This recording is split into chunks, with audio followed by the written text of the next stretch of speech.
मायावती का ये बड़ा प्लान क्या बीएसपी को फिर से बना पाएगा पावरफुल?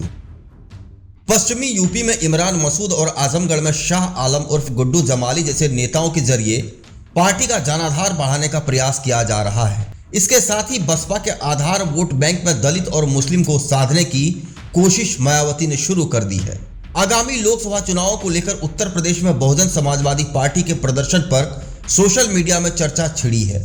तो इसकी वजह है यूपी में बसपा को शहर और गांव में फिर से एक बार पावर बनाने के लिए बीते कुछ महीनों में मायावती द्वारा कई फैसले लिए गए। मायावती एक तरफ सोशल मीडिया प्लेटफॉर्म पर छाने की तैयारी में जोर शोर से जुटी है। ट्विटर और यूट्यूब चैनल के बाद अब बसपा का फेसबुक और इंस्टाग्राम पर पेज तैयार हो गया है। इसके साथ ही मायावती ने गांव में पार्टी के वोटर को एकजुट करने के लिए गांव चले अभियान भी शुरू किया है। वहीं मायावती की इस ऐलान के तहत बसपा के नेता गांव-गांव में दरी बिछाकर बैठक कर रहे हैं। इस दौरान पार्टी के नेता डॉक्टर भीमराव अंबेडकर और काशीराम के सियासी सिद्धांतों को बताने के साथ ही मायावती के सत्ता में रहते हुए दलित अति पिछड़ा समुदाय के लिए किए गए कामों से रूबरू करा रहे हैं। ऐसे में अब मायावती के बसपा को फिर से पावरफुल बनाने और गांव चलो अभियान को लेकर पूछा जा रहा है कि क्या मायावती इसमें सफल होंगी। ये सवाल इसलिए भी उठ रहा है क्योंकि मायावती साल 2009 से राज्य में हर चुनाव हार रही हैं। साल 2014 के लोकसभा चुनाव में बसपा एक भी सीट नहीं जीत सकी थी, जहां साल 2019 में अखिलेश यादव से गठबंधन कर चुनाव लड़ने पर मात्र 10 सीटें जीती थी। इसके बाद बीते विधानसभा चुनाव में 403 सीटों पर चुनाव लड़ने के बाद मात्र एक सीट पर ही मायावती को जीत हासिल हुई थी। बसपा का यह रिपोर्ट कार्ड ये बताता है कि काशीराम के जमाने में पार्टी में बहुजनों को देश का शासक बनने की जो चर्चा थी वो अब गायब हो चुकी है। बसपा अब यूपी की पार्टी बनकर रह गई है। अब उसे अकेले दम पर सीटें जीतने के लिए भी लाले पड़ने लगे हैं। ऐसे में अब सोशल मीडिया के प्लेटफॉर्म पर बसपा के छाने की तैयारी और गांव चले अभियान को मायावती का प्रयोग भर माना जा रहा है। एक वरिष्ठ पत्रकार कहता है कि बसपा का कठिन समय चल रहा है। इस समय से उबरने के लिए मायावती ने काशीराम की तर्ज पर अब गांव का रुख किया है, लेकिन उनका यह प्रयोग सफल होगा इसमें अभी शंका है, क्योंकि काशीराम खुद गांव में लोगों के बीच जाते थे और मायावती अपने कोऑर्डिनेटर के भरोसे ग्रामीणों को जोड़ने का प्रयास कर रही हैं। जबकि बीते 10 सालों से पार्टी ने एक भी भव्य आयोजन यूपी के किसी गांव में नहीं किया है और ना ही मायावती खुद भी किसी गांव में गई हैं। खुद अपने ही नोएडा के भव्य गांव में मायावती सालों से नहीं गई हैं, तो उनके गांव चले अभियान से लोग जुड़ने लगेंगे, इस तरह की उम्मीद करना जल्दबाजी होगी। दरअसल खुद बसपा नेताओं में ही मायावती के सोशल मीडिया पर छाने और गांव चले अभियान को लेकर अलग अलग राय है। कुछ बसपा नेता जो मायावती की विचारधारा और राजनीति से असहमत हैं, वे बसपा के ठहराव को लेकर खुश हैं। वहीं बसपा का एक तबका है जो पार्टी को जीतता और आगे बढ़ता देखना चाहता है। ये तबका पार्टी के मौजूदा गतिरोध पर चिंतित है। बसपा के ऐसे नेता जहां बसपा के संस्थापक काशीराम की कार्यप्रणाली का गुणगान कर रहे हैं, वहीं इसकी वर्तमान अध्यक्ष मायावती का आलोचना भी मुखर है। इन नेताओं का यह मानना है कि मायावती की कार्यशैली ने पार्टी को अपना अस्तित्व बचाने के लिए संघर्ष करने के लिए मुकाम पर ला खड़ा किया है।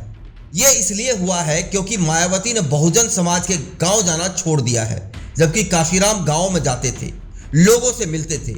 जहां वो नहीं जा पाते थे वहां मायावती या पार्टी के अन्य नेताओं को भेजते थे। अब यह नहीं होता है। काशीराम के बाद बसपा की अध्यक्ष बनी मायावती ने सेना वाली काशीराम के समय की पद्धति को छोड़ दिया और पार्टी को नौकरशाही के सिद्धांतों के आधार पर चलाना शुरू कर दिया। इस वजह से पार्टी चलाने के लिए अब मायावती अपील करती हैं और पार्टी के नेता उस पर नौकरशाहों पर अमल कराने का प्रयास करते हैं।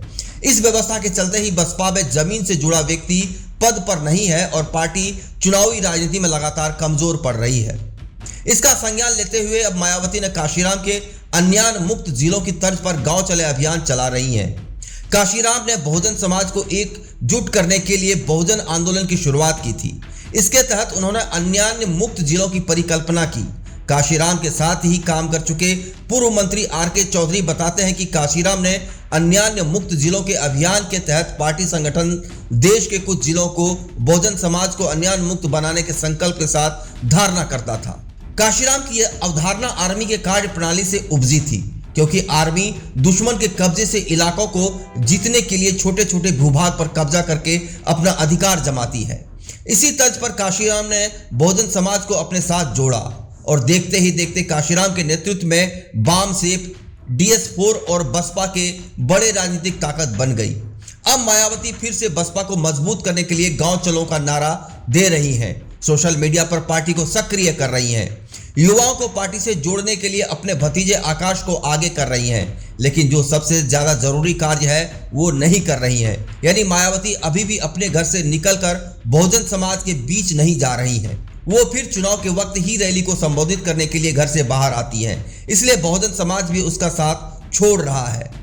बहुजन समाज के बसपा से दूर होने के तमाम प्रमाण मायावती को मिल भी गए हैं, लेकिन फिर भी वो घर से ही पार्टी चला रही हैं। कभी ब्राह्मण तो कभी मुस्लिम समाज को पार्टी से जोड़ने के चुनावी समीकरण बताती हैं, तो कभी अकेले चुनाव लड़ने का ऐलान करती हैं। तो क्या साल 2019 के लोकसभा चुनाव में 19.3% वोट हासिल करने वाली बसपा आगामी लोकसभा चुनाव में बीजेपी को 49.6% यानी करीब 50% वोट हासिल करने से रोक पाएगी?